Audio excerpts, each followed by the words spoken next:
Cerita tentang arwah ni banyak kenangan dalam perniagaan. Antara dia pesan.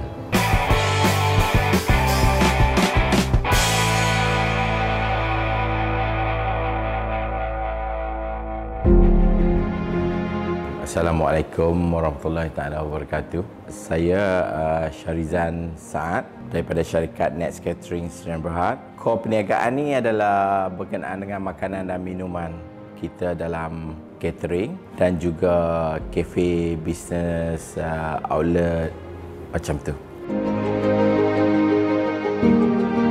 Sebenarnya perniagaan ni dia inspire daripada wife saya dan arwah bapa saya sendiri. Bermula daripada memenuhi masa lapang. Arwah bapa saya memang tukang masak. Jadi dia biasalah masak-masak ni apa semua. Jadi daripada situ bercerita dengan wife saya, so dia orang buat jualan nasi tomato di bulan Ramadan. Daripada situ jugalah wife saya mula mendapat tempahan daripada rumah sikit-sikit. Lepas tu tiba-tiba mendapat permintaan. Jadi pada tahun 2007 rasanya kita orang berniaga di kedai tepi jalan. Jadi daripada situ wife saya menceburkan diri dalam kedai makan. Jadi saya nampak perniagaan ni perlu diuruskan dengan lebih sempurna. Pada tahun 2011 saya bincang dengan wife saya, so kita orang decided untuk buat centralized kitchen. Pada waktu itu saya bekerja, tapi hasrat tu untuk mendapatkan perniagaan yang lebih menguntungkan.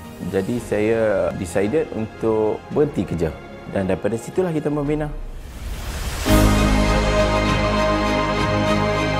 Pada peringkat awal yang saya join wife saya untuk membina perniagaan ni, saya kata kita perlukan ada nama, kita perlu ada logo. So jadi saya hire satu designer yang cipta logo.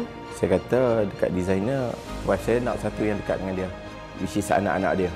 So dia gabungkan nuts tu, nama dia orang. Logo tu pula daripada gambar yang kita guna sampai hari ini dan alhamdulillah logo ni dikenali dan hari ini anak-anak saya pun bekerja untuk nama dia orang sendirilah. Saya sebagai orang yang bekerja, berhenti bekerja, prinsip saya kerja kuat untuk orang dan saya kena kerja kuat untuk diri saya sendiri dan keluarga.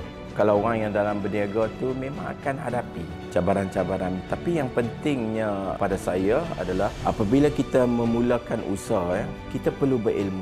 Antara perkara lain yang saya nampak di dalam memulakan usaha, kita perlu buat compliance dari segi pendaftaran, persijilan halal. Banyak benda-benda yang saya sebut sebagai compliance perlu dalam entiti perniagaan supaya perniagaan tu kekal dapat bersaing. Jantung perniagaan adalah duit. Di situ kita kena ingat bahawasanya duit yang kita dapat daripada perniagaan perlu diuruskan dengan betul. Itulah dia antara yang saya praktikkan dalam membentuk perniagaan. Sebenarnya Nuts ni ada gabungan daripada syarikat. Semua di bawah pengurusan kita orang. Tahun pertama saya menguruskan syarikat lebih kurang 750,000. Tahun kedua tak silap saya 1.7 juta kot. Selepas saya implement beberapa pembaharuan, usaha-usaha yang kita buat, dia meningkat kepada 6 juta pendapatan.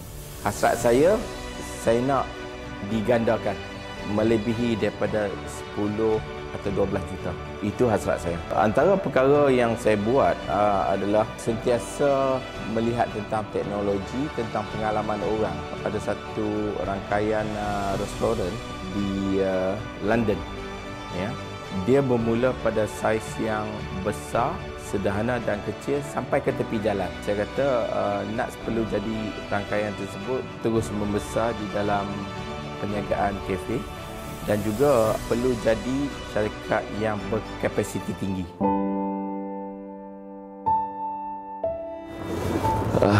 Cerita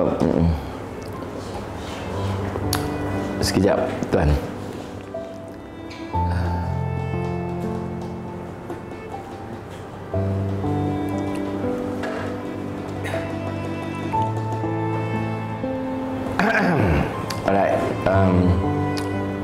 Cerita tentang arwah ni banyak kenangan dalam perniagaan. Antara dia pesan,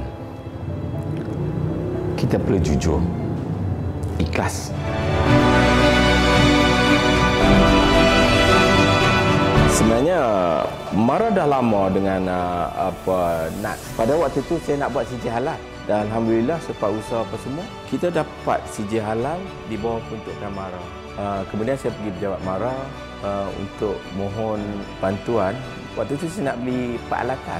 Jadi Puan Azmi berkata ini yang lebih relevan. So Mara bagi saya loan tu. Alhamdulillah saya pun dah selesai semua dah. Tetapi hubungan kita orang dengan Mara ni masih berterusan. Sangat rapat. Puan Edda, apa semua selalu berhubung dengan kita. Saya mengambil peluang ini untuk berterima kasih kepada terutamanya Puan Azni. Dia yang mula dalam mengenali Nats Catering. Secara keseluruhan, saya berterima kasih kepada semua kumpulan Mara. Bukan saja bantuan daripada kewangan, tapi juga ada tunjuk ajar dan nasihat kepada kami sebagai usahawan untuk terus maju dan berjaya di dalam bidang perniagaan yang kami ceburi. Terima kasih banyak-banyak.